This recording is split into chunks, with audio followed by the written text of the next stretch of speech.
Hello friends, welcome to way to study smart. इस video में हम नीट 2024 के क्वेश्चन पेपर को आगे हम डिस्कस करेंगे। और आज के इस वीडियो में हम बात करने वाले हैं क्वेश्चन नंबर 31 से। ठीक है, अब देखिए इस क्वेश्चन में हमारा जो नीट 2024 का जो क्वेश्चन पेपर है उसमें हमारा जो 31 क्वेश्चन है उसमें पूछा गया है। ये देखिए सेमीकंडक्टर में जो चैप्टर वहां से क्वेश्चन लिया गया है और लॉजिक गेट से कंसर्निंग है। तो अगर आपको लॉजिक गेट का बेसिक एकदम क्लियर है तो आई थिंक ये आसानी से आपको मालूम चल जाएगा कि हाँ कैसा है। मैं आपको वन बाय वन करके समझाऊंगा। जैसे कि आप देखेंगे कि यहाँ पे कह रहा है कि the output y of the given logic gate is similar to the output of एन या आ। मतलब ये बताना है कि ये जो आपको y है, मतलब जो सबसे लास्ट में यानी कि यहाँ पे देखिए y जो लिखा है ये कह रहा है कि किसके इक्विवेलेंट है। आपको फोर ऑप्शन दिए कि नैन गेट के इक्विवेलेंट है, कि नॉर गेट के इक्विवेलेंट है, कि और गेट के इक्विवेलेंट है, या फिर एंड गेट के। ये आपको पहचानना है। तो देखिए यहाँ पे कैसे करना है। यहाँ पे आपको एक एक गेट को बहुत ही बारीकी से समझना है कि कौन सा गेट है और उसका आउटपुट क्या हमको मिलने वाला है। जैसे कि अगर हम बात करें, सबसे देखिए पहला गेट हमारा ये है फर्स्ट। अब ये देखिए वैसे तो देखा जाए कि हमारा ये क्या है, ये नैंड गेट के तरीके से हमको दिखाई दे रहा है, क्योंकि यहाँ पे देखिए आपको इस तरीके से नैंड गेट बना हुआ है ना। लेकिन क्योंकि यहाँ पे इसके दोनों इनपुट को हमें कंबाइन किया गया है ना, जो कि ए नाम दिया गया, तो ये क्या है, ये बन जाता है नॉट गेट। ये आपको सिखाया गया होगा जब हम लोग लॉजिक गेट में पढ़ते हैं कि कैसे हम यूनिवर्सल गेट से एंड गेट और गेट और नॉट गेट को बनाते हैं। तो वहां पे आपने सीखा कि हाँ अगर हम किसी भी नैंड गेट का या नॉर गेट का हम पीछे से दोनों इनपुट को हम कॉमन कर दे तो अपने आप नॉट गेट बन जाता है। तो ये कह सकते हैं कि पहला ये ऊपर वाला गेट है ये भी नॉट गेट है, और जो नीचे वाला गेट है देखिए ये भी क्या है, ये भी नॉट गेट है ना। अगर ये नॉट गेट है तो पक्का है ए का आउटपुट क्या मिलेगा, तो ए बार मिलेगा यानी कि ए कॉम्प्लीमेंट। उसी तरीके से जो बी का हमारा आउटपुट होगा वो क्या मिलेगा, बी कॉम्प्लीमेंट आपको मिलेगा। अब यहाँ पे देखिए ये कैसा है, ये हमारा प्योर नॉर गेट है। क्यों? क्योंकि इसके देखिए दोनों इनपुट को हमें कंबाइन नहीं किया, यानी कि आपस में ऐसे मर्ज नहीं किया। तो इस तरीके से ये हमारा क्या है, ये हमारा कहीं ना कहीं नॉर गेट है। तो अगर नॉर गेट है, आप जानते हैं नॉर गेट का आउटपुट कैसे निकालते हैं, वाई हमको जो फाइनली मिलेगा उसमें क्या होता है कि पहले तो दोनों इनपुट को ऐड कर दीजिए आप, क्योंकि नॉर में और को नॉट करना है, यानी कि पहले और करिए। तो यहाँ पे ए बार एक इनपुट है, दूसरा हमारा बी बार इनपुट है, दोनों को हम ऐड कर दीजिए, ऊपर सबका लगा दीजिए कॉम्प्लीमेंट, है ना। कॉम्प्लीमेंट लगाने से क्या होगा, ये नॉर बन जाएगा। और जैसे कि आपको पता है कि यहाँ पे जो हमारा ये बार है सबसे टॉप वाला, ये दो पार्ट में टूटेगा, आधा जाएगा ए के ऊपर, आधा जाएगा बी के ऊपर। तो यानी कि ये हो जाएगा ए डबल बार, और यहाँ पे देखिए क्या होगा, ये बी डबल बार।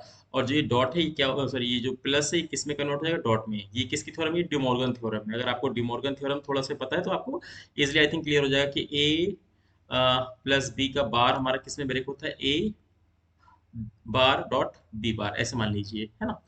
कि हमारा जो साइन है वो भी कन्वर्ट हो जाता है और हमारा जो कॉम्प्लीमेंट है वो दोनों के ऊपर आता है। तो इस तरीके से ए डबल बार और प्लस किस में कन्वर्ट हो गया, डॉट में। और बी डबल बार आप जानते हैं कि ए डबल बार का मतलब क्या होता है, ए होता है। तो यहाँ पे ए लिख दीजिए, और यहाँ बी डबल बार का मतलब हमारा बी होगा। यहाँ पे मैंने यहाँ पे बी लिखा। तो कुल मिला के यही देखिए हमारा आउटपुट आ जाएगा। अब आप देख सकते हैं कि ए और डॉट बी का मतलब कौन सा गेट हुआ, ये हमारा एंड गेट हो गया, है ना। इस तरीके से हमारा जो ऑप्शन होगा वो हो जाएगा फोर्थ, यानी कि एंड गेट हमारा क्या होगा, ये राइट हो जाएगा। तो इस तरीके से हमारा ये फोर्थ हमारा गेट हो जाएगा, एंड गेट। चलिए इसके बाद आगे बढ़ते हैं। अगला देखिए क्वेश्चन ये कह रहा है कि 32, इसमें बोले the quantities which have the same dimensions as those of solid angle.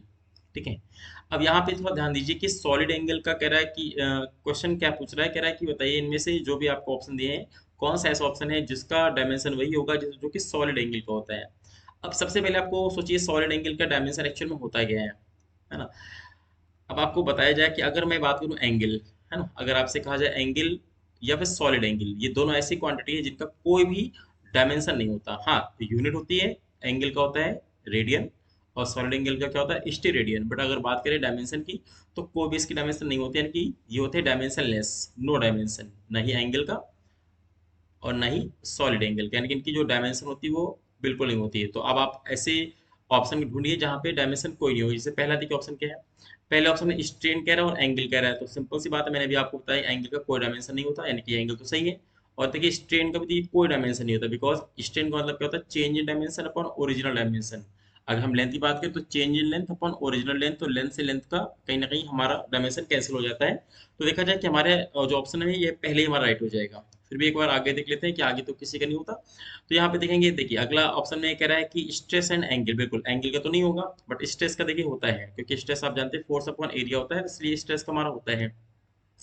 यहाँ पे देखिए थर्ड ऑप्शन में स्ट्रेन और आर्क दिया, स्ट्रेन का देखिए नहीं होता, बट आर्क आपका होगा, बिकॉज आर्क क्या है एक तरीके से आपका कहीं ना कहीं ये लेंथ की बात हो रही है ना, तो उसका मीटर या सेंटीमीटर कोई ना कोई आपको यहाँ पे दिया होगा, यानी इसका होता है। उसी तरीके से अगर हम बात करें स्ट्रेस का होता है डायमेंशन, और एंगुलर स्पीड का भी होता है। तो इस तरीके से हमारा जो पहला ऑप्शन है वही हमारा क्या होगा, राइट हो जाएगा, कि स्ट्रेन और एंगल एक ऐसे यहाँ पे ऑप्शन है जिनका कोई डायमेंशन नहीं होता है। ओके, चलिए इसके बाद हम लोग आगे बढ़ते हैं। अब उसके बाद हम अगला यहाँ पे क्वेश्चन देखते हैं। यहाँ पे देखिए क्वेश्चन में क्या कह रहा है कि आपको यहाँ पे एक एलिमेंट दिया है एक्स, ठीक है, यहाँ पे इसको नोट कर लेते हैं। एक्स हमारा एलिमेंट दिया है और जिसका एटॉमिक नंबर दिया है 82, और यहाँ पे एटॉमिक जो मास है वो दिया है 290। अब देखिए इसके अंदर से कितने सारी चीजें यहाँ निकल रही है। देखिए पहले तो देखिए यहाँ पे लिखा है कि अल्फा, अल्फा इसके अंदर से निकालना है। उसके बाद ये देखिए पॉजिट्रॉन है, ई प्लस को हम पॉजिट्रॉन जानते हैं, और ई माइनस को क्या जानते थे कि इलेक्ट्रॉन जानते हैं, है ना। और ये जो आपका ये बीटा निगेटिव पार्टिकल है, क्योंकि आप जानते हैं किसी भी रेडियोएक्टिव एलिमेंट से आपके अल्फा बीटा और गामा ये सब आपके रेज निकलते हैं। अगर आपको बेसिक क्लियर है कि हाँ अल्फा को निकलने से क्या होता है, आपको मालूम है कि अल्फा निकलने से एटॉमिक नंबर में 2 लेस हो जाता है और एटॉमिक मास में 4 लेस हो जाता है ना। उसी तरीके से जो बीटा हमारे होते हैं, बीटा देखिए 2 टाइप्स के होते हैं, बीटा नेगेटिव और बीटा पॉजिटिव। अब डिपेंड करता है कौन सा बीटा निकल रहा है। जबकि गामा आप जानते हैं गामा निकलने से कोई भी फर्क नहीं पड़ता, सिर्फ एनर्जी हमारी क्या होती है पहले से कम हो जाती है, बिकॉज गामा एक न्यूट्रल हमारा एक रे है। तो बात यहाँ पे आ रही है कि देखिए सबसे पहले मैं बात करूँ कि यहाँ पे एक्चुअल में हुआ क्या। इस एलिमेंट से अल्फा निकल रहा है, अच्छी बात है। उसके अलावा आप देखेंगे कि एक पॉजिट्रॉन और इलेक्ट्रॉन ये निकल रहे हैं, और इसके अलावा बीटा नेगेटिव निकल रहा है। अब बात आ रही है कि कैसे इसको सॉल्व करें। सबसे पहले देखिए यहाँ पे ध्यान दीजिए कि यहाँ पे हमारे इसी एलिमेंट से ई प्लस और ई माइनस भी निकल रहा है। सबसे बड़ा कंफ्यूजन देखिए यही क्रिएट करेगा। एक्चुअली में ये ई प्लस और ई माइनस देखिए है क्या, ये कहीं ना कहीं गामा है। आपको पता होगा कि यहाँ पे अगर हम आपसे पूछे कि सिंपल सा कॉन्सेप्ट आपने पढ़ा होगा पेयर, ठीक है, यानी कि आपने कुछ कॉन्सेप्ट पढ़ा होगा कि कभी भी अगर किसी भी रेडियो एक्टिव एलिमेंट से हम अगर 2 गामा की यान पे एनर्जी दें, तो ये कह सकते हैं कि वो दो दो हमारे पार्टिकल में कन्वर्ट हो जाता है, ए प्लस और ई माइनस, ठीक है, यानी कि इलेक्ट्रॉन और प्रोजेस्ट्रॉन में कन्वर्ट हो जाता है। या उल्टा हम कहते हैं कि अगर ई प्लस और ई माइनस आपस में कंबाइन होते हैं तो क्या होता है, वहाँ पे 2 गामा की एनर्जी यहाँ पे कन्वर्ट हो जाती है। तो कुल मिला के देखा जाए यहाँ पे जो ई प्लस और ई माइनस है इसका कोई भी यहाँ पे रोल नहीं होगा, यानी कि हमारा ये तो है कि एलिमेंट से एनर्जी हमारी कम हो जाएगी, ठीक है, ई प्लस और ई माइनस का निकल रहे हैं। बट यहाँ पे ये कहा जा सकता है कि कुल मिला के इससे हमारे एटॉमिक नंबर पे या एटॉमिक मास पे कोई फर्क नहीं आएगा। सिर्फ हमारा जो मेन रिस्पॉन्सिबल होगा वो कौन होगा, अल्फा और बीटा निगेटिव। देखिए अल्फा जानते हैं हीलियम का एक न्यूक्लियस होता है, यानी कि इसको ऐसे हमारी की 2He4, इसको 2He4 से हम डिनोट करते हैं। और जो बीटा नेगेटिव है, देखिए बीटा नेगेटिव का मतलब क्या है, -1 और बीटा और इस जीरो, ऐसे मान लीजिए। अगर बीटा पॉजिटिव होता है तो यहाँ पे नीचे बीटा प्लस आप यहाँ पे लिख लेते हैं। अब आपको देखिए 1/1 करके सॉल्व करते हैं। हम बताइए कि नीचे से तो कोई मतलब नहीं है, क्योंकि नीचे से हमारे एटॉमिक नंबर और एटॉमिक मास कोई फर्क नहीं पड़ने वाला। अब देखिए अल्फा से क्या होगा, अल्फा अगर हमारा देखिए यहाँ पे नीचे 2 है ऊपर 4 है, मतलब इतना कम हो जाएगा। तो हमारा देखिए अगर मैं मान लेता हूँ कि एक्स का अगर वाई हो जाएगा अगला पार्टिकल अल्फा निकलने से, अगर मैं मान लेता हूँ अभी अल्फा निकाल रहा हूँ, तो गामा में क्या होगा, देखिए नीचे 82 से 2 कम कर दीजिए तो 80 बचेगा, जबकि ऊपर क्या होगा 290 में से 4 कम कीजिए तो आएगा 286। ओके, चलिए। अब इसके बाद क्या हुआ नेक्स्ट, देखिए इसके बाद ये हुआ कि बीटा निगेटिव निकल रहा है, यानी कि बीटा नीचे -1, ऐसे मान लीजिए कि आपका आउटपुट में क्या निकल रहा है, देखिए बीटा निगेटिव आपको निकल रहा है। तो पक्का है कि इसको हमारे यहाँ पे यानी कि इक्वेशन को बैलेंस करने के लिए क्या होना चाहिए, अब जो भी हमारा बचेगा z मान लेते बचेगा अपने पास, तो यहाँ पे देखिए क्या होगा, पक्का यहाँ पे 81 आना चाहिए, क्योंकि देखिए 81 नीचे यहाँ पे है और यहाँ पे -1 है, तो ये दोनों मिलकर क्या हो जाएंगे 80 बन जाएंगी, और यही आपके y के बराबर होना चाहिए। तो यानी कि हमारा कुल मिला के ये हुआ कि जो नया या लास्ट कह सकते हैं हमारा बनेगा, यहाँ पे इसको देखिए क्यू से दिखाया गया, सपोज यहाँ पे देखिए क्यू दिखाया गया तो इसको z क्या, इसको क्यू मान लीजिए आप। देखिए यहाँ पे क्यू है तो यहाँ पे नीचे देखिए क्या होगा 81 आपको दिखाई देगा, जबकि ऊपर देखिए क्या है यहाँ पे 0 है, तो इसका मतलब ये कि जो 286 यहाँ पे आपको दिखाई दे रहा है यहाँ पे भी 286 होना चाहिए ताकि बैलेंस हम कर सकें। तो जो हमारा क्यू देखिए बनेगा, तो क्यू एक्चुअल में होगा क्या, हमको अगर हाँ ये बात अलग है कि अगर हमको एक एक चीज पूछा जाता कि भाई हमारा जो एक्स दिया है एटॉमिक नंबर है 82 और एटॉमिक मास है 290, इसके बाद अगर गामा सॉरी वाई के बारे में पूछा जाता तो फिर हम एक एक पार्टिकल को सॉल्व करते, बट यहाँ पे सिर्फ हमको क्यू पूछ रहा है कि क्यू का हमारा रिजल्ट कितना आएगा। तो हम किसी को भी हम आगे पीछे मान सकते हैं कि हाँ पॉजिट्रॉन और इलेक्ट्रॉन को हम मान सकते हैं एक ही साथ निकल गए या जो भी आगे पीछे निकल गए, बट हमको फाइनल रिजल्ट को याद रखना है। तो जो क्यू आएगा उसका देखिए एटॉमिक नंबर क्या होगा 81 हो जाएगा, और एटॉमिक के मास क्या हो जाएगा 286, तो यानी 286 81 आपका राइट हो जाएगा। अब देखिए हमारा ये कौन सा ऑप्शन में आ रहा है, तो देखिए आपका ऑप्शन नंबर जो 4 है ना, ये हमारा क्या होगा, ये राइट हो जाएगा। तो ये हमारा ऑप्शन नंबर ये 4 क्या हो जाएगा, ये हमारा करेक्ट हो जाएगा। तो आई होप आपको ये क्लियर हो गया होगा कि हाँ क्यों हमारे पॉजिट्रॉन और इलेक्ट्रॉन पे इसका इफेक्ट नहीं पड़ा और अल्फा और बीटा नेगेटिव पार्टिकल का इस पे इफेक्ट पड़ रहा है। चलिए इसके बाद हम आगे बढ़ते हैं। अगला देखिए हमारा क्वेश्चन नंबर 34। यहाँ पे क्या है, यहाँ पे कह रहा था mass of a planet is 1/10 that of the अर्थ। यानी कि यहाँ पे दो चीज़ों की बात हो रही है। एक तो हमारी अर्थ की बात हो रही है, यहाँ पे मान लेते हैं हमारी अर्थ हो गई, और यहाँ पे किसी न किसी प्लेनेट की बात हो रही है, तो यहाँ पे हम इसको प्लेनेट को पी मान लेते हैं। अब क्योंकि हम जानते हैं कि हमारा जो अर्थ है उसकी हम रेडियस आर मानते हैं और उसका जो मास है एम मानते हैं, तो उसको आप पहले से लिख दीजिए, है ना। तो यहाँ पे हमारा अर्थ का हम रेडियस मान लेते हैं कैपिटल आर, और इसका मास क्या है, कैपिटल है। अब देखते हैं प्लेनेट का क्या, तो कह रहा है कि the mass of the planet is 1/10 of the अर्थ। यानी कि आपको जो इसका मास मानना है वो पक्का है m/10 हो जाएगा, कि जो अगर आपने अर्थ का m माना है तो यहाँ पे m/10 हो जाएगा। उसी तरीके से कह रहा है and its diameter is half that of the अर्थ। यानी कि अब जो प्लेनेट का डायमीटर है वो आपके अर्थ के डायमीटर से हाफ होगा। सिंपल सी बात है, डायमीटर से हाफ कह दो या फिर आप कह दो रेडियस का हाफ, है ना। तो अगर हम यहाँ पे कह दें कि अगर आपका मान लेते हैं डायमीटर सपोज जो भी रहा होगा डी, उसको अगर हम आधा करें तो कुल मिला के हमारी रेडियस भी क्या होगी, देखिए आधी हो जाएगी। तो यानी कि सिंपल से कह देते हैं आपकी जो रेडियस आपकी आ रही है वो आपकी आएगी r/2।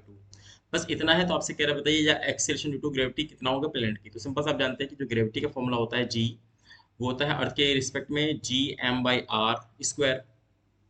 ये आपका फॉर्मूला होता है। इसको मान लेते हैं क्वेश्चन नंबर 1। उसी तरीके से अगर हम अर्थ की बात करें, सॉरी प्लेनेट की बात करें, तो जीपी यानी कि जी फॉर प्लेनेट, ये कैपिटल जी तो सेम रहेगा। उसके बाद m dash upon r dash का स्क्वायर, ठीक है। ये डैश क्यों लगाया, ये प्लेनेट को शो कर रहा है। आप सिंपल से दोनों को डिवाइड कर दीजिए।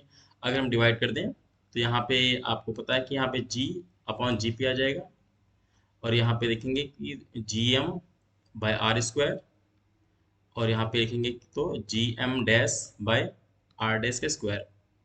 अब चलिए यहाँ पे जो हमको रिलेशन दिया गया उसको हम पुट कर लेते हैं। तो यहाँ पे अर्थ के लिए तो सेम है Gm/r², यहाँ पे आपको लिखना है। और यहाँ पे हम लिखेंगे प्लेनेट के लिए कि G और M डैश का मतलब देखिए क्या है, m/10 है ना। तो यहाँ पे आप लिखेंगे m/10। उसके बाद यहाँ पे डिवाइड करेंगे, और डिवाइड करने से देखिए क्या होगा, आर डैश का स्क्वायर का मतलब क्या है, r/2 का स्क्वायर, r/2 का स्क्वायर, ठीक है। अब इसको थोड़ा सा अच्छे से यहाँ पे कैलकुलेशन मिस्टेक ना हो, इसलिए थोड़ा सा इसको दोबारा से अच्छे से यहाँ पे लिख लेते हैं कि हमारा जो यहाँ पे देखा जाएगा हमारा रिलेशन क्या है। देखिए G/Gp इज इक्वल टू क्या है, Gm/r², और नीचे देखिए क्या है G, और M की जगह m/10, और यहाँ पे R की जगह r/2 का स्क्वायर। ओके चलिए इसको हम और अच्छे से यहाँ पे लिख लेते हैं। तो यहाँ पे लिखेंगे Gm/r का स्क्वायर यहाँ लिखेंगे, और अपॉन में देखेंगे तो यहाँ पे देखिए Gm यहाँ पे, और 1/10 को देखिए मैंने आगे यहाँ पे कॉमन कर लिया। यानी क्या कॉमन करने का मतलब है कि आगे मैंने इसको बुला लिया, ठीक है। यहाँ पे देखिए 1/10, और उसके बाद यहाँ पे देखिए डिवाइड करेंगे, और डिवाइड करने से क्या होगा, देखिए r/2 का स्क्वायर करने से यहाँ पे क्या आएगा, r²/4, ठीक है। तो इस तरीके से आप देखेंगे कि ऊपर हमारा क्या आ रहा है, देखिए ऊपर आ रहा है Gm और बाई r² आया, और नीचे देखिए ये मेन आपका डिवीजन यहाँ पे है, और यहाँ पे देखिए क्या आ रहा है 1/10, यहाँ पे Gm, और अपॉन में फिर क्या हो रहा है, यहाँ पे 1/4 आप आगे ले आओ, और यहाँ पे आ रहेगा r², ठीक है। इस तरीके से आप देखेंगे। अब इतना होने के बाद देखिए इतनी बात हमको सुनना है कि यहाँ पे Gm/r² आया, उसके बाद देखिए नीचे क्या है 1/10 Gm अपॉन, अब देखिए ये आपका क्योंकि मेन डिवीजन देखिए आपका ये है, तो आप देखेंगे ये पहले बात तो ये पूरा टर्म ये आपका कैंसिल हो जाएगा। अब आपका देखिए बचेगा क्या, यहाँ पे ऊपर तो केवल 1 बचेगा, ये देखिए मेन डिवीजन ये आपका है। उसके बाद यहाँ पे क्या रहा है, यहाँ पे 1/10, उसके बाद फिर देखिए डिवीजन आपका है, और उसके बाद यहाँ पे क्या है 1/4। तो कन्फर्म ये 1/4 आपको ऊपर चला जाएगा। तो आप ये कह सकते हैं कि ऊपर क्या है, ऊपर आपका 1/4 आया, और नीचे देखिए क्या आया 1/10 आ गया। अब इसके बाद फिर आप देख लिए यहाँ पे 10/4 हम यहाँ लिख सकते हैं, या आप इसको कह सकते हैं कि हमारा आएगा लगभग 2.5 के आसपास। तो G अपॉन GP जो आपका है वो आया 2.5। तो अगर हमको GP पूछ रहा है प्लेनेट का ग्रेविटी, तो आपका आएगा G अपॉन, ठीक है 2.5। यहाँ पे हमारा एक रिलेशन आ गया। अब इसको अगर हम सॉल्व करेंगे तो आपको यहाँ पता है कि हम यहाँ पे G हमारा कितना होता है, अगर एग्जैक्ट हम मान के चले 9.8, और यहाँ पे हम क्या करेंगे 2.5 से हम डिवाइड कर देते हैं, ठीक है। 2.5 से हम लोग डिवाइड करेंगे, तो ये लगभग हमारा आ जाएगा 3.92 के आसपास, ठीक है। यानी कि हमारा जो है ये आपका आएगा लगभग 3.92 के आसपास है। तो अब आप देख लेते हैं कि हमारा आंसर लगभग कितना आ रहा है, देखिए 3.92 है, यानी कि ऑप्शन नंबर 4। तो इस तरीके से आपको ऑप्शन नंबर देखिए 4 हमारा ही राइट हो जाएगा। तो अब देखिए यहाँ पे मैं एक्चुअली कहूँगा तो ये क्वेश्चन बहुत आसान है, क्वेश्चन में बिल्कुल भी टफ नहीं है। सिर्फ यहाँ पे ध्यान के किस बात का रखना, ओनली कैलकुलेशन का, क्योंकि जो बच्चे कैलकुलेशन में थोड़ा वीक है ना, उनको मैं बता रहा हूँ स्पेशली कि यहाँ पे किसका डिवीजन कैसे हो रहा है वो बहुत ध्यान देना है, क्योंकि यहाँ पे जरा सी भी गलती होगी तो आपका कहीं ना कहीं ऑप्शन यहाँ पे बदल जाएगा। तो आपने देखा कि बिल्कुल आसान कैसे, पहले में हमने जी का फॉर्मूला लगाया, फिर सेकंड में जी डैश एन या जीपी का फॉर्मूला अप्लाई किया, दोनों को डिवाइड किया, डिवाइड करने के बाद जैसा हमको रिलेशन कहा गया वैसे मैंने लिखा। उसको बहुत ही सिस्टमैटिक तरीके से मैंने आपको बताया कि हाँ, किसको आगे करना है किसको पीछे करना है, क्या कैंसिल हुआ। और उसके बाद मेन डिवीजन देखिए कौन सा, मैंने बताया जो मेन डिवीजन आपका है वो आपको मैंने डार्क कर दिया। उसके बाद फिर आप देख लीजिए कि ऊपर कौन जाएगा, मेन डिवीजन के नीचे वाला डिवीजन आ रहा है तो जो नीचे का टर्म होता है ऊपर चला जाएगा, और ये वाला आपका नीचे रहेगा। इसके बाद फिर आप देख लीजिए, फिर आपका उस समय इसके बाद कौन सा आपका जो है मेन डिवीजन बचेगा, फिर देख लीजिए कौन नीचे आएगा और कौन ऊपर जाएगा, है ना। इस तरीके से आप इसको कर लीजिए। अब आइए इसके बाद हम आगे बढ़ते हैं। अगला देखिए क्वेश्चन हमारा दिया है। अगला क्वेश्चन हमको दिया है यहाँ पे, कह रहा टू बॉडीज हैं A and B of same mass. ऐसा मान लीजिए कि हमारे पास दो बॉडीज हैं, ये आपकी ए बॉडी है, ये आपकी बी बॉडी है। तो ये मान लेते हैं आपकी ए बॉडी है, आपकी बी बॉडी है, और यहाँ पे दोनों का मास है सेम है, तो इसका मैं मास एम मान लेता हूँ, इसका भी मास क्या है एम, आप इसको मान लीजिए। अब कह रहा है कि undergoes completely in elastic one dimensional collision, मतलब इनका एक तो कोलिजन क्या हो रहा है, वन डायमेंशनल हो रहा है, यानी कि जस्ट ये इनका सेंटर ऑफ सेंटर आपस में हिट करने वाले हैं। तो एक तो ये इन इलास्टिक है, तो आप जानते हैं इन इलास्टिक केस में क्या होता है, यहाँ पे दोनों आपस में जुड़ जाते हैं, मर्ज हो जाते हैं। तो यानी कि अगर हम ये मान लें कि दोनों आपस में जुड़ गए तो एक नया प्रोडक्ट हमारा सी बन गया। तो इसका मास कितना होगा, देखिए एम प्लस एम मिलके हो जाएंगे 2m। तो इसका जो मास होगा वो हो जाएगा 2m। इतनी बात आई थिंक सबको क्लियर हो गई होगी। अब आगे देखिए इसके स्टेटमेंट को पढ़िए, आगे क्या कह रहा है, कह रहा था body A moves with velocity v1, यानी कि जो ए बॉडी है वो v वेलोसिटी या सॉरी v1 वेलोसिटी से मूव कर रही है। कह रहा while body B is at rest before collision, यानी कोलिजन होने से पहले जो बी वाली बॉडी इसका वेलोसिटी ये जीरो था। अब कह रहा है कि भाई बताइए the velocity of the system after collision v2, sorry the velocity of system बोल रहा है, यानी कि आफ्टर कोलिजन, जैसे आपको जानते हैं कोलिजन हुआ हमारी बॉडी कंबाइंड हो गई, तो अब ये क्या है v2 वेलोसिटी से ये क्या हो रही है, मूव कर रही है। तब बोल रहा है बताइए द रेशियो v1 और v2 का रेशियो क्या होगा। सिंपल सी बात है, देखिए किसी भी टाइप में कोलिजन क्यों ना हो, चाहे वो इनइलास्टिक हो, चाहे perfectly inelastic sorry perfectly elastic हो, या फिर आपकी परफेक्टली इनइलास्टिक हो, यहाँ पे आपको चीज़ का ध्यान देना है कि यहाँ पे आपको जो भी होगा हमेशा मोमेंटम क्या होगा, कंजर्व होगा। अगर मोमेंटम से कंजर्व होगा तो आप लगा लीजिए कि बिफोर मोमेंटम कितना होगा। तो देखिए मास आपका पहली बॉडी का एम है, एम लिखिए, और इसका वेलोसिटी वी1 है, तो यहाँ पे वी1 लिखिए प्लस करिए। सेकंड वाली जो बॉडी इसका मास तो एम है लेकिन वेलोसिटी क्या है वो जीरो है, तो यहाँ पे इसको जीरो के हम बराबर लिखेंगे। अब इसको हम यहाँ पे इक्वल कर लेते हैं, ठीक है। तो इसको हम यहाँ पे इक्वल कर लेते हैं कि आप देखिए हमारी जो सिस्टम है उसका मास तो हो गया 2m, और इसके बाद यहाँ पे इसकी जो वेलोसिटी वो देखिए क्या हो गई, वो हो गई v2 हो गई है। तो यहाँ से आप देखेंगे ये हो जाएगा एम v1 आपको मिलेगा, और जबकि यहाँ से क्या मिलेगा आपको 2m और v2 आपको मिलेगा। तो देखिए एम से एम तो आपस में कैंसिल आउट हो जाएंगे, और अगर बात करें तो v2 को इधर ले आइए तो यहाँ पे आ जाएगा कि v1 अपॉन v2 आपका जो रहेगा वो आएगा 2, या सिंपल से कह दीजिए 2/1। तो इस तरीके से रेशियो आपका देखिए क्या आ गया, तो v1 रेशियो जो v2 हमारा आया ये आपका निकल गया कि 2:1 आ जाएगा, है ना। अगर 2 हमारा 1 आ जाएगा तो इसलिए हमारा ऑप्शन नंबर क्या हो जाएगा, सेकेंड वाला ऑप्शन यहाँ पे राइट हो जाएगा। ओके, तो इस तरीके से आपका क्वेश्चन नंबर 35 का जो ऑप्शन नंबर 2 होगा वो एकदम राइट हो जाएगा। चलिए इसके बाद हम आगे बढ़ते हैं। अब देखिए आगे जो हमारा अगला क्वेश्चन है ये आ गया सेक्शन नंबर बी पे, क्योंकि आप जानते हैं कि 1 से 35 तक तो कंपलसरी आपको रहता है। अब आपको जो 10 क्वेश्चंस करने हैं वो सेक्शन बी में 15 क्वेश्चन आउट ऑफ आपको 10 करने हैं। तो ये थोड़ा सा बच्चों के लिए थोड़ा आसान सेक्शन होता है, क्योंकि आपको 15 में से कुल 10 आपको खुद चूज करने की कौन सा आपके लिए आसान है कौन सा आपके लिए टफ है। तो आइए मैं तो आपको एक एक करके सारे समझाऊंगा, आपने भले ही इसको किया हो या न किया हो वो आपके ऊपर डिपेंड करता है। बट जो बच्चे इसको दोबारा देख रहे हैं या फिर आगे कभी भी तैयारी करेंगे उसका एग्जाम देंगे तो कैसे क्वेश्चन को सॉल्व करना है इसको आप देख लीजिए। यहाँ पे जो सेक्शन नंबर बी है इसमें हमको 4 डायग्राम बने हुए हैं। कह रहा है कि choose the correct circuit which can achieve the bridge balance. इस लाइन को बड़े ध्यान से पहले समझिए। कह रहे हैं इन चारों में से आप ऐसे ऑप्शन को चूज करिए जो कि क्या है, विच कैन अचीव, यानी जो एक ब्रिज बैलेंस अचीव कर सकता है, यानी कि कर रहा है ऐसा नहीं बोल रहा, कह रहा है which can achieve the bridge balance, जो कि ब्रिज को बैलेंस अचीव कर सकता है। मतलब क्या समझे नहीं हम उसको मीनिंग क्या ही समझते हैं करके। देखिए आपको जो भी सर्किट दिया है इसमें कहीं ना कहीं आपको देखिए 5 रेजिस्टेंस आपको लगे हुए हैं। 5 तो आपको दिखाई नहीं पड़ रहे होंगे, आपको तो 4 ही दिखाई पड़ रहे होंगे, लेकिन ये देखिए 5वां ये जी है, यानी कि जो आपका गैल्वेनोमीटर है ना ये इंपॉर्टेंट है। क्योंकि गैल्वेनोमीटर के पास खुद का क्या होता है, रेजिस्टेंस होता है, तो इसको हम मान लेते हैं कि ये पांचवा रेजिस्टेंस की तरीके से काम कर रहा है, तो यानी कुल मिला के व्हीटस्टोन ब्रिज की तरीके से बिहेव कर रहा है ना। अब देखिए पांच डिस्टेंस अगर है इसको हम जोड़ लें तो आप देखिए 1, फिर 2, फिर 3 और फिर 4 और एक जी का 5 होगा। अब आप जानते हैं अगर व्हीट स्टोन ब्रिज का कॉन्सेप्ट आपने अगर पढ़ा हुआ है तो आपको पता है कि पांच डिस्टेंस का एक ग्रुप होता है, जिनमें एक डायगोनल में हम क्या मानते हैं, हम यहाँ पे सेल को मानते हैं और एक डायगोनल में हम यहाँ पे गैल्वेनोमीटर को मानते हैं, ठीक है। अगर यहाँ पे हमारा जो भी ब्रिज बैलेंस है तो हमारा जी पे कोई करंट फ्लो नहीं करती है ना। ये आपका बेसिक कॉन्सेप्ट है। अब यहाँ पे देखिए एक्स्ट्रा यहाँ पे क्या किया गया, एक्स्ट्रा यहाँ पे ये किया गया कि आपको इसमें जो भी आपको दिया है सर्किट, हर एक ब्रांच में एक डायोड यहाँ पे ऐड किया गया है। अभी डायोड आपको पहले तो पहचानना है कि फॉरवर्ड बायस्ड है कि रिवर्स बायस्ड है, क्योंकि आपको पता है कि फॉरवर्ड बायस्ड अगर होगा तो ये शॉर्ट सर्किट की तरह बिहेव करेगा, और अगर रिवर्स बायस होगा तो ओपन सर्किट की तरह बिहेव करेगा। और अगर वो ओपन होगा मतलब ब्रांच का कोई काम ही नहीं है ना। अगर उस ब्रांच में कोई करंट फ्लो नहीं करने वाली, अगर कोई करंट फ्लो नहीं करी, दैट मीन्स उस तरीके से हम ये कह सकते हैं कि वो आपको हीट स्टोन नहीं बन पाएगा, या फिर ये कह सकते हैं कि वो आपका बैलेंस ब्रिज को शो नहीं करेगा। जैसा ये समझते हैं कैसे। अभी आप सर्किट नंबर 2 को ध्यान से देखिए। यहाँ पे देखिए क्या है, यहाँ पे बैटरी के जो टर्मिनल है उसको ध्यान दीजिए। ई का ये जो टर्मिनल ये पॉजिटिव है और ये कैसा देखिए नेगेटिव है। और आप देखिए डायोड का फेस इस तरफ है, यानी कि नीचे की तरफ, ये देखिए है ना, इस तरीके से। तो कुल मिला के कहा जाएगा कि जो प्लस है, प्लस यानी कि देखिए मैं लाइनिंग बना रहा हूँ, आपके सामने ध्यान दीजिएगा, ये देखिए है ना।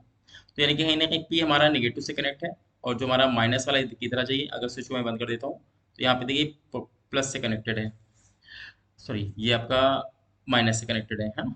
तो आप देखिए ये क्या एक्चुअल में ये जो डायोड है ना, ये कैसे, ये रिवर्स बायस पे है।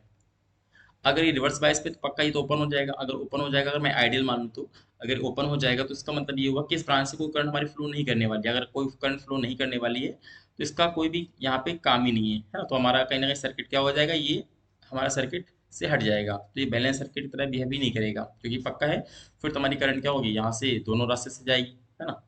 15 ओम से ऊपर जाएगी कुछ, क्योंकि आपको पता है कि यहाँ पे अगर दो रास्तों में रेजिस्टेंस लगा तो करंट क्या होगी, दोनों रास्तों से जाएगी और आपस में यहाँ पे कंबाइन होकर निकल जाएगी। अब उसके बाद देखिए इसी तरीके से सेक्टर नंबर 4 भी ऐसे ही है। यहाँ पे एक्चुअल में क्या हुआ कि इस बार हमने जो बैटरी है इसको ऐसे रखा है कि इधर आपका माइनस है, आपका प्लस हो गया। तो कुल मिला के देखेंगे माइनस आपका जाएगा और इधर, यानी कि देखिए आपको इधर माइनस मिलेगा, और जबकि जो आपका प्लस है देखिए इधर आपका क्या हो गया, प्लस आ जाएगा। तो हमारा जो डायोड इस तरीके से बना हुआ है, इधर देखिए माइनस है, यहाँ पे देखिए क्या, ये प्लस है, दैट मीन्स ये भी क्या है, ये भी आपका रिवर्स बायस पे है। तो अगर ये रिवर्स बायस पे तो ये भी सर्किट में हमारा ओपन हो जाएगा, और इसका भी लॉजिक हमारा यहाँ पे हट जाएगा। इस वजह से क्या है कि हमारा सर्किट को यहाँ पे नहीं फॉलो कर रहा है। अब आइए इसके बाद सर्किट नंबर 3 देखते हैं। इसमें देखिए क्या है, यहाँ पे हमारा जो बैटरी है ये प्लस का टर्मिनल है, ये आपका माइनस का है टर्मिनल। उसके बाद यहाँ पे देखिए क्या है, ये आपको अगर देखें ये हमारा प्लस हो रहा है, और जबकि इधर क्या है, ये हमारा कहीं ना कहीं माइनस हो रहा है। तो कुल मिला के ये हमारा जो डायोड है ये कैसा है, ये फॉरवर्ड बायस पे है। अब देखिए अगर ये फॉरवर्ड बायस पे है तो क्या होगा, यहाँ पे कहीं ना कहीं ये शॉर्ट सर्किट का बिहेव करेगा। अगर ये शॉर्ट सर्किट तक बिहेव करेगा, दैट मीन्स इसको हम ये मान लेते हैं प्लेन लाइन, ये देखिए प्लेन लाइन हो जाएगा। अगर ये प्लेन लाइन अपना हो गया तो कुल मिला के आप ये कह सकते हैं कि हमारी जो भी करंट होगी ना पूरी की पूरी इसी रास्ते से फ्लो करेगी, कोई भी करंट इस वाले रेजिस्टेंस से फ्लो नहीं करेगी। ये आपको भी बेसिक कॉन्सेप्ट पता है। तो कहीं ना कहीं हमारा ये रेजिस्टेंस भी अपने हट गया सर्किट से। तो अगर सर्किट से हमारा रेजिस्टेंस हट गया तो फिर आप देख सकते हैं कि यहाँ पे सिर्फ 3 रेजिस्टेंस बचे, और जी को जोड़ के तो 4, तो यानी कि ये भी हमारा कहीं ना कहीं ये ब्रिज रेक्टिफायर हमारा नहीं बन रहा है। जबकि हमारा जो पहला देखिए यहाँ पे क्या है, पहली बात तो देखिए हमारा जो डायोड है कैसा है, फॉरवर्ड वाइज पे, यानी अगर इसको हम शॉर्ट भी मान लें तो अब देखिए शॉर्ट होने के बाद अब आपके पास पांचों के पांचों हमारे सर्किट बन रहे हैं कि 1, 2, 3 और 4, और ये जी को अगर पकड़ लें तो क्या हो जाएगा, ये 5 हो जाएगा। तो यहाँ पे यही एक सर्किट ऐसा है जिसमें हमारे पांच के पांचों हमारे रेजिस्टेंस क्या है, वर्किंग है। और यहाँ पे ये डिपेंड करता है कि बैलेंस कंडीशन है कि नहीं है, वो तो बात की बात है, लेकिन ये कह रहा है कि विच कैन अचीव, जिसको हम अचीव कर सकते हैं। तो यहाँ पे पक्का है कि अगर इसको हम देखें कम ज़्यादा करने से ये क्या होगा, ये सर्किट हमारा कहीं ना कहीं ब्रिज बैलेंस बनाया जा सकता है। बाकी क्यों नहीं है मैंने आपको इसका लॉजिक बता दिया। तो सर्किट देखेंगे आपको जो ऑप्शन नंबर इसका फर्स्ट होगा वो क्या हो जाएगा, वो राइट हो जाएगा, ठीक है। चलिए इसके बाद हम आगे बढ़ते हैं। अगला क्वेश्चन है 37। यहाँ पे क्या हो रहा है कि देखिए यहाँ पे कह रहा है the velocity v t, the velocity v and time t plot of the motion of a body shown below, यानी कि आपको ग्राफ दिया है किसके किसके बीच में, वी और टी, यानी वेलोसिटी और टाइम के बीच में। तो आपसे कह रहा है कि बताइए भाई एक्सेलरेशन और टाइम ग्राफ आपको खुद ड्रॉ करना है। चलिए ठीक है, कोई इशू नहीं है। अब यहाँ पे जरा ग्राफ पर ध्यान समझिए, एक एक लाइन को अच्छे समझिए। पहले इस ग्राफ में लाइन ये है, ये ठीक है। इस लाइन को देखिए क्या मतलब है, ये एक तो स्ट्रेट लाइन है। तो स्ट्रेट लाइन का मतलब क्या होता है कि यहाँ पे वी और टी में अगर स्ट्रेट लाइन होती है इसका मतलब है कि यूनिफॉर्म एक्सेलरेशन। देखिए अलग अलग मीनिंग होता है। अगर यही मैं आपको ग्राफ बना दूं एक्स टी के बीच में, यानी पोजीशन और टाइम ग्राफ में अगर मैं आपको बना दूं, और यहाँ पे इस तरीके से कोई ग्राफ आपको बना दूं स्ट्रेट लाइन, तो ये क्या बताएगा, ये बताएगा यूनिफॉर्म वेलोसिटी को, ठीक है। जबकि अगर यही ग्राफ मैं क्या करूँ, आपको वीटी ग्राफ में बनाता हूँ, वीटी ग्राफ, तो ये देखिए क्या बन जाएगा, यूनिफॉर्म एक्सेलरेशन, यानी कि आप कह सकते हैं इतने रास्ते में आपका जो एक्सेलरेशन है वो क्या है, कांस्टेंट है, यानी कि ये आपका ए हमेशा, यानी कि इतने ग्राफ में ए आपका एकदम फिक्स होना चाहिए, ना तो बढ़ना चाहिए ना तो कम होना चाहिए। तो अब आप देखिए यहाँ पे क्या है, यहाँ पहला जो ग्राफ है इसमें देखिए क्या हो रहा है, ये 80 ग्राफ में हल्का से इंक्लाइंड है, यानी कि हमारा ए बता रहा है कि लगातार टाइम बदल रहा है, तो ए मेरा चेंज हो रहा है, जो कि गलत है। इसी तरीके से यहाँ पे आ जाइए, यहाँ पे देखिए क्या हो रहा है, ए हमारा इंक्रीज हो रहा है, टाइम के रिस्पेक्ट में हमारा ए बढ़ रहा है, जो कि हमारा गलत है।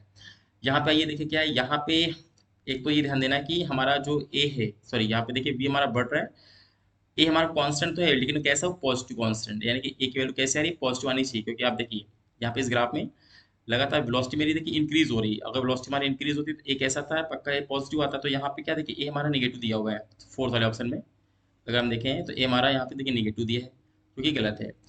हाँ, ये जो ऑप्शन है इसमें हमारा ये सही है कि एक तो ये देखिए ये आपका एकदम हॉरिजॉन्टल लाइन आ रही है, दैट मींस ये मेरा कांस्टेंट है और भी प्लस की तरफ आ रहा है, यानी कि ये हम मान सकते हैं कि इतना हमारा ये सही ग्राफ है, ये तो प्लस की तरफ आ रहा है यानी प्लस है, और हमारा ग्राफ कैसा हॉरिजॉन्टल है, यानी ए हमारा कांस्टेंट है।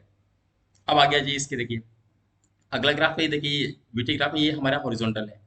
अब देखिए हॉरिजॉन्टल क्या शो कर रहा है कि हमारा जो वी है ना इतने ग्राफ में लगातार सेम है, यानी कि जो यहाँ पे हमारा वेलोसिटी है वही देखिए हमारी वेलोसिटी यहाँ पे भी है, मतलब वेलोसिटी मेरी क्या है, सेम है। अगर वेलोसिटी मेरी सेम होती पक्का ए हमारा जीरो होता है, यानी कि इतने पार्ट में ए आपका जीरो होना चाहिए। तो आप देखिए आपको जो ग्राफ दिया हुआ है यहाँ पे आप देख सकते हैं इतने पार्ट में देखिए ए बिल्कुल जीरो दिखाई दे रहा है, कोई भी ग्राफ आपको नहीं दिख रहा है, यानी कि ए हमारा जीरो आ गया। ठीक है, उसके बाद आप देखिए इसका उल्टा हो रहा है, यहाँ पे देखिए क्या है, थर्ड पार्ट हमारा क्या है, वेलोसिटी देखिए डिक्रीज हो रही है, यहाँ पे हमारा जो ग्राफ है वीटी वो डिक्लाइन हो रहा है, मतलब यहाँ पे वेलोसिटी पहले ज़्यादा थी, अब लगातार वेलोसिटी क्या हो रही है, कम होती है और लास्ट में जीरो हो जाएगी वेलोसिटी।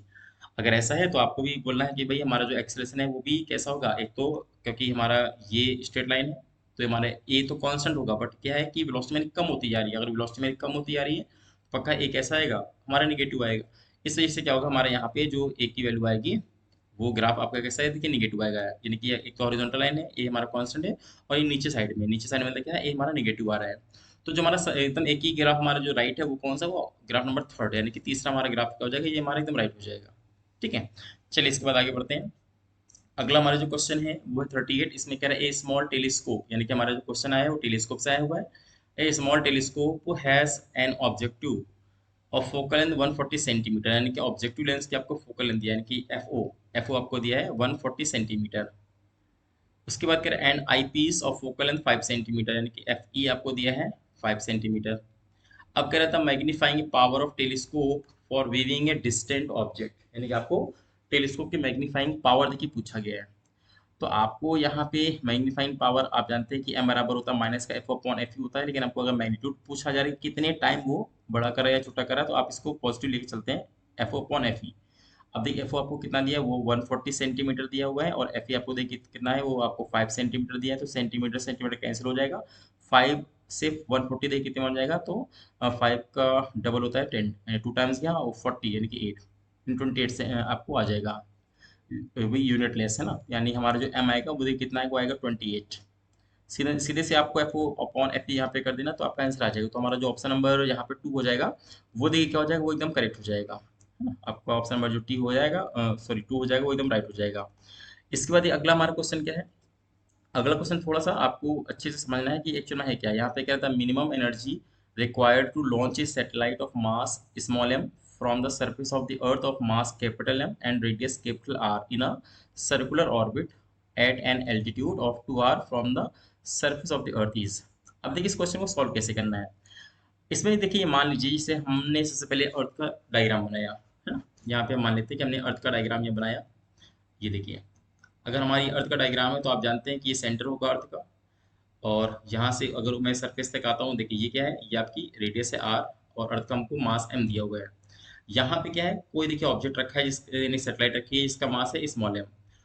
तो आपको ध्यान ही देना यहाँ से, अभी सरफेस पे, अब इसको कह रहा है सरफेस पे एल्टीट्यूड, यानी कि सरफेस से अगर हम हाइट देखें तो 2 आर, सरफेस से देखिए 2 आर है ये, यहाँ पे अपने को लॉन्च करना है, यानी कि इस जगह पे लॉन्च करने का मतलब कि इसको फेंकना है इस तरीके से, ताकि इससे क्या है सर्कल में घूमने लगे, यानी कि सॉरी इसको सही से आप सर्कल बना लीजिए, यानी कि खाली आपको समझाने के लिए बता रहा हूँ कि यहाँ से एक सर्कल, एक सर्कुलर ऑर्बिट यहाँ पे ड्रॉ कर लीजिए कि यहाँ कैसे यहाँ पे काम का, मैं पूरा नहीं बना रहा हूँ, समझाने के लिए बता रहा हूँ इतना। इसी सर्कुलर ऑर्बिट देखिए इसको मूव भी कराना है ताकि इसमें घूमने लगे। तो कह रहे हैं कितना हम मिनिमम एनर्जी से इसको लॉन्च करें। अब आप सिंपल सा देखिए, ये एक्चुअली ऐसे जो क्वेश्चन होते हैं वो कंजर्वेशन ऑफ एनर्जी भी बेस्ड होते हैं। मतलब ये है कि जब हमारा पार्टिकल ग्राउंड पे है, इनकी सरफेस पे, इस समय जो भी इसके पास टोटल एनर्जी है वो एनर्जी हमारी इक्वल होनी चाहिए। जब हम इसको लॉन्च कर देंगे उस समय एनर्जी के बराबर होनी चाहिए। तो बात यार कि अभी हमारा जो ऑब्जेक्ट है वो तो सरफेस में है। अगर हमारा ऑब्जेक्ट सरफेस में है तो यहाँ पे क्या होगा, यहाँ पे अगर सरफेस में है तो देखिए यहाँ पे पोटेंशियल एनर्जी भी होगी, और क्योंकि इसको हमको फेंकना है, मतलब कोई ना कोई वेलोसिटी से फेंकेंगे, तो इसके पास क्या है, काइनेटिक एनर्जी भी होनी चाहिए। तो कुल मिला के यहाँ पे पोटेंशियल एनर्जी भी है, काइनेटिक एनर्जी भी है। उसी तरीके से यहाँ पे जब हम फेंकेंगे और ये मान लेते हैं पॉइंट को, इसको पॉइंट हम बी मान लेते हैं, इसको हम पॉइंट ए मान लेते हैं ना। जब हम पॉइंट बी की बात करेंगे यहाँ पे भी काइनेटिक प्लस पोटेंशियल दोनों होने चाहिए। तो क्वेश्चन ये आता है कि अगर हम ग्राउंड पे समय है, देखिए है ना, ग्राउंड पे अगर हम यहाँ पे ए पे हैं तो इसमें इसके बाद पोटेंशियल की एनर्जी कितनी होगी, तो यहाँ पे होगा कि माइनस का G M small M upon में कैपिटल आर। ये आपको फॉर्मूला भी आपने पढ़ा होगा कि हमेशा एक तो पोटेंशियल एनर्जी कैसी होती है, वो नेगेटिव होती है। ठीक है, एक तो पोटेंशियल एनर्जी हमारी क्या होती है, वो नेगेटिव होती है। उसके बाद फिर क्या है, माइनस के बाद G M m upon R. अब हाँ, ये काइनेटिक अपने को निकालना है कितनी एनर्जी इसको हम फेंकें, क्योंकि ये तो ऑलरेडी इसके पास है, सरफेस के पास एनर्जी है इतनी पोटेंशियल के फॉर्म में। लेकिन हमें क्या है, यहाँ पे काइनेटिक एनर्जी यहाँ पे सिर्फ निकालनी है, ताकि हम उसको कितने एनर्जी से इसको लॉन्च करें। ये देखिए किसके बराबर होगा, ये बराबर होगा इस समय जो बी पे हमारे पास पोटेंशियल है प्लस काइनेटिक। देखिए पोटेंशियल अगेन फॉर्मूला आप जानते हैं, माइनस का जी लिखिए और कैपिटल एम लिखिए और स्मॉल एम यानी सैटेलाइट का मास अपॉन में आर। अब आर देखिए कितना हो चुका है सेंटर से, आर तो पहले से था, 2r एल्टीट्यूड हो गया, नहीं 3r यहाँ लिखेंगे आप। तो इस तरीके से आप देखेंगे तो हो गया काइनेटिक, सॉरी पोटेंशियल। अब देखिए काइनेटिक आप जानते हैं वहाँ पे क्या होगी, हाफ एम वी स्क्वायर। ये देखिए तो ये आपको हो गया इधर का पार्ट, यानी एलएचएस के पहले का ये है पॉइंट ए का एनर्जी, और इधर का आप देखेंगे एनर्जी क्या है, ये देखिए पॉइंट बी का आपका एनर्जी है। अब देखिए यहाँ पे एक चीज समझिए, यहाँ पे वी क्या चीज है, ये आपकी वी है इस वेलोसिटी कहाँ की, ये ऑर्बिटल वेलोसिटी होती है। अगर ये ऑर्बिटल वेलोसिटी है तो थोड़ा सा मैं आपको अलग से वी बता दूं, ताकि उसको उठा के यहाँ रखने वाले। जो देखिए वी का फॉर्मूला होता है, यानी ऑर्बिटल वेलोसिटी होता है अंडर रूट जी आर। ये आपको ध्यान देना है, अंडर रूट जी आर। अभी जी क्या है, वही ग्रेविटी है आपकी, आर क्या है, डिस्टेंस फ्रॉम द सेंटर।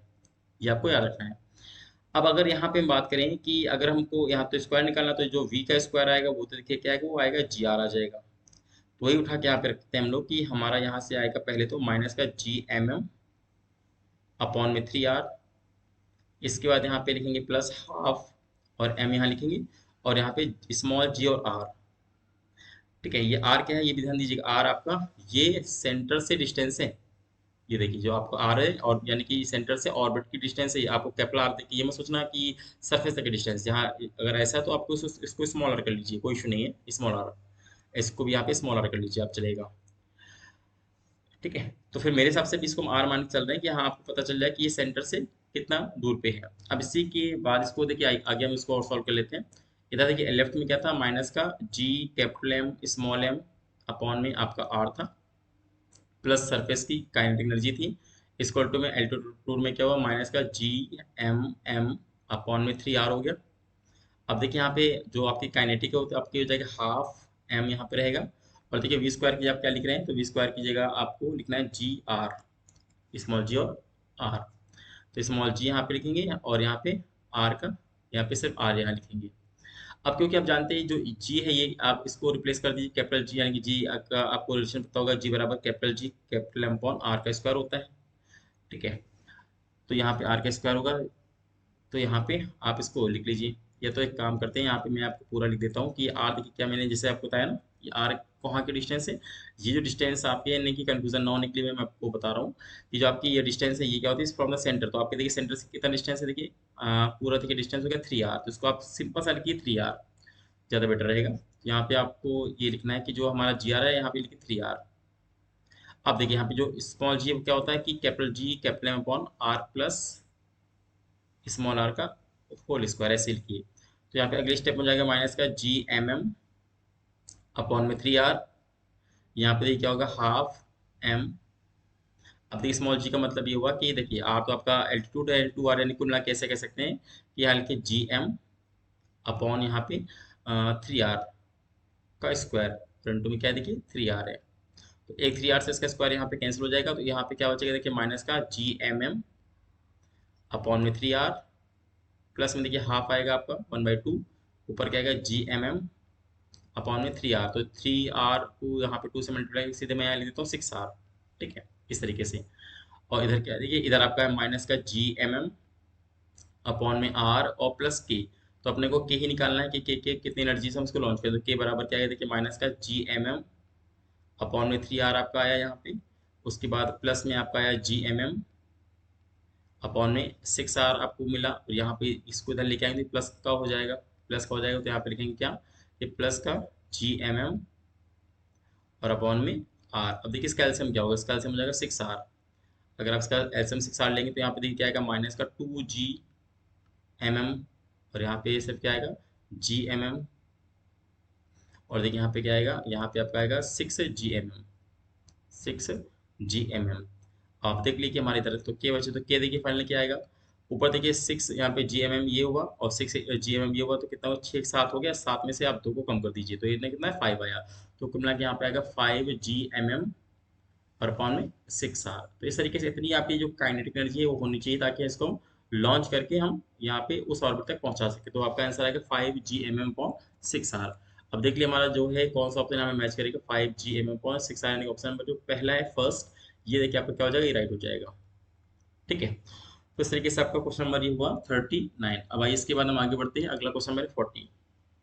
अब देखिए ये क्वेश्चन क्या पूछा गया, इसको समझ लीजिए, बहुत आसान क्वेश्चन ये भी है। ये आपका है अल्टरनेटिंग करंट पे बेस्ड है। कह रहा है ए 10 माइक्रोफैरड कैपेसिटर, यानी कि आपको सी दिया हुआ है। सी कितना दिया है, देखिए 10 माइक्रोफैरड आपको दिया हुआ है। तो इसको आप इसको फैरड में कन्वर्ट कर लीजिए ऐसा सिस्टम में। तो 10 इंटू 10⁻⁻⁶ यहाँ पे आप लिखेंगे फैरड। अच्छा कह रहा है इस connected to 210 volt and 50 hertz source. अब देखिए जैसे आपको ये आया तो समझ आइए कि जो भी हमको किसी एसी सोर्स का वोल्टेज दिया होता है ये आपका आरएमएस वैल्यू होती है। तो यहाँ पे इसको ध्यान दीजिएगा, तो यहाँ पे लिख लीजिए वी आर एम एस। आपको वी आर एम एस कितना दिया है, तो ये आपको दिया 210 वोल्ट। और जो आपको फ्रिक्वेंसी एफ दिया है वो कितना दिया है, वो आपको दिया 50 हर्ट्ज। अब कह रहा था peak current in the circuit is nearly. अब आपको पीक करंट निकालनी है, यानी आई नॉट। उससे पहले आप निकाल लो आई आर एम एस, क्योंकि आपको वी आर एम एस दिया हो तो आप आई आर एम एस पहले निकालो। तो आई आर एम एस बराबर थी क्या होगा, वो होगा v r m s upon में एक्सी। बिकॉज आप जानते हैं कि हमारा अगर कैपेसिटर का सर्किट हो वहाँ पे क्या होता है, कैपेसिटिव रिएक्टेंस होता है। एक्सी यहाँ पे डिवाइड करेंगे तो वी आर एम एस, अभी आप ऐसे ले लीजिए वी आर एम एस, और आप जानते हैं एक्सी का मतलब क्या होता है, 1/ओमेगा सी होता है। तो कुल मिला के जो अपना आई आर एम एस आएगा, तो आई आर एम एस कैसे निकलेगा, तो यहाँ पे वी आर एम एस आपको लिखना है और वी आर एम एस के बगल में आपको लिखना ओमेगा सी, क्योंकि आपको दोनों टर्म कहाँ जाएंगे, ऊपर जाएंगे। अब केवल चलिए वैल्यू को पुट कर लेते हैं। वी आर एम एस की वैल्यू आपकी है 210। ओमेगा का मतलब देखिए क्या होता है, 2 पाई एफ। आपको पता है ना रिलेशन, ओमेगा इक्वल टू होता है 2 पाई एफ। तो यहाँ पे लिख दिए 2 पाई और एफ का मतलब कि 50। और सी देखिए हमारा कितना दिया है, 10 × 10⁻⁶। अब आइए इसको हम पहले यहाँ पे सॉल्व कर लेते हैं कि हमारा जो भी यहाँ पे मल्टीप्लाई आ रहा है, यानी कि 210 का मल्टीप्लाई आपको 2 से करना है। उसके बाद पाई की वैल्यू दिया है 3.14 आपको दिया है। उसके बाद आपको दिया 50 और 50 का मल्टीप्लाई किससे करना है, 10 से। तो देखिए ओवरऑल कितना आ रहा है, ये आपका निकल के आ रहा है 659। उसके बाद 400 और 10⁻⁻⁶। दैट मीन्स क्या है, डेसिमल आपको अगर यहाँ पे लगाना चाहेंगे इसको पूरा सॉल्व करके, तो 6 डिजिट आप पीछे लेके 1 2 3 4 5 से, यानी कि आपका आंसर आएगा 0.6594 एम्पियर, है ना। ये क्या है कि आपका आया आई आर एम एस निकल के आया। अब क्योंकि हमको पूछा है पीक करंट, तो आप जानते हैं कि आई आर एम एस बराबर क्या होता है, आई नॉट अपॉन √2 होता है। तो आई नॉट इक्वल टू क्या आएगा, आई नॉट इक्वल टू आएगा I r m s into √2, I r m s into में √2, यानी कि जो आपने वैल्यू को निकाला 0.6594, इसमें से मल्टीप्लाई कर दो आप √2 का। तो इसी में अगर हम मल्टीप्लाई कर दें √2 से, देखिए हमारा आंसर कितना आ जाता है, यहाँ पे आपका निकल के आ जाएगा 0.93। तो यानी आपका जो आंसर आएगा वो आएगा 0.93 एम्पियर आ जाएगा, क्योंकि आप जानते हैं √2 के लिए क्या होती है, 1.41 होती है। ठीक है, तो इस तरीके से आप देखेंगे हमारा जो भी आंसर आया 0.6594 का मल्टीप्लाई √2 से अगर हम करेंगे तो हमारा आंसर कितना आ रहा है, देखिए 0.93 आ जाएगा। ये हमारा आंसर हो जाएगा। ऑप्शन नंबर देखिए कौन सा मैच करेगा, तो ऑप्शन नंबर 2 मैच करेगा। ठीक है, तो इस तरीके से आपने देखा कि हमारा जो आज का वीडियो है इसमें मैंने आपको फिर से नीट 2024 के क्वेश्चंस को मैंने सॉल्व कराया है 31 से लेकर के 40 तक। देखिए मैं ये पार्ट वाइज इसलिए लेके आ रहा हूँ क्योंकि कई बार क्या होता है कि एक ही वीडियो में बनाने को मैं 10 मिनट में पूरा आपको आंसर की बता सकता हूँ, या ऑलरेडी नेट पे अपलोडेड है, ऐसा नहीं। बट मैं ही चाह रहा हूँ कि अगर आपको इसको अच्छे से समझना है, कि क्वेश्चन को बारीकी से समझना है, इसके बाद आपको खुद सॉल्व करना है इसी पैटर्न पे अगला क्वेश्चन, तो मुझे लगता है कि आपको सोल्यूशन को बड़े ध्यान से एक एक क्वेश्चन को समझना चाहिए। अब इसमें कितना टाइम जा रहा है, तो अगर मैं एक ही वीडियो में पूरे 50 क्वेश्चन सॉल्व करके, तो पक्का 2 से ढाई घंटा आपको लगेगा। भले आपको एग्जाम में 1 घंटे में ही पूरा करना है 50 क्वेश्चन, बट ये आपको एक एक चीज़ को एक्सप्लेन करने के लिए 2 से ढाई घंटा आपको जाएगा। तो इसको मैं इसलिए आधे आधे घंटे के 40 मिनट्स के ये पार्ट वाइज आपके सामने लेके आ रहा हूँ, ताकि इसको आपको ज़्यादा टाइम भी नहीं लगे, और एक दिन में या आधे घंटे या जो भी आपको ठीक लगे आप इसको डेली देखते जाइए। और इसको जस्ट आप इसको अपने रिवीजन के तौर पे ले लीजिए कि हाँ आपको चीज़ें कितना आती हैं कितनी नहीं आती हैं, या आपने कैसे इसको सॉल्व किया है, तो आपको काफ़ी वो हेल्प करेगा। तो आई थिंक ये आपको जो वीडियो मेरा कैसा लगा, आपको प्लीज़ आप इसको देख के बताइए। अगर आपको लगा हो, अच्छा लगा हो, तो इसको प्लीज़ लाइक करिए और अपने दोस्तों के साथ में शेयर करिए। अगर आपका कोई सजेशन है तो प्लीज़ आप कमेंट बॉक्स में कमेंट करिए, ताकि हम इसको और कैसे इम्प्रूव कर सकते हैं। और इसी तरीके से आगे के जो भी हमारे एग्ज़ाम्स होने वाले हैं, चाहे वो नीट का हो, चाहे वो जेईई मेंस का हो, या एडवांस का हो, या किसी भी लेवल का आपका जो एग्ज़ाम होने वाला है, वो सारे के सारे यहाँ पे कॉन्सेप्ट थ्योरी हो, चाहे यहाँ पे क्वेश्चन पेपर का सोल्यूशन हो, सारे के सारे आपको यहाँ पे मिल जाएंगे। तो इसलिए हमारे चैनल से जुड़े रहें। अगर आपने सब्सक्राइब नहीं किया तो प्लीज़ सब्सक्राइब कर लीजिए, और मिलते हैं इसके बाद एक नेक्स्ट वीडियो में। तब तक के लिए बहुत बहुत थैंक यू।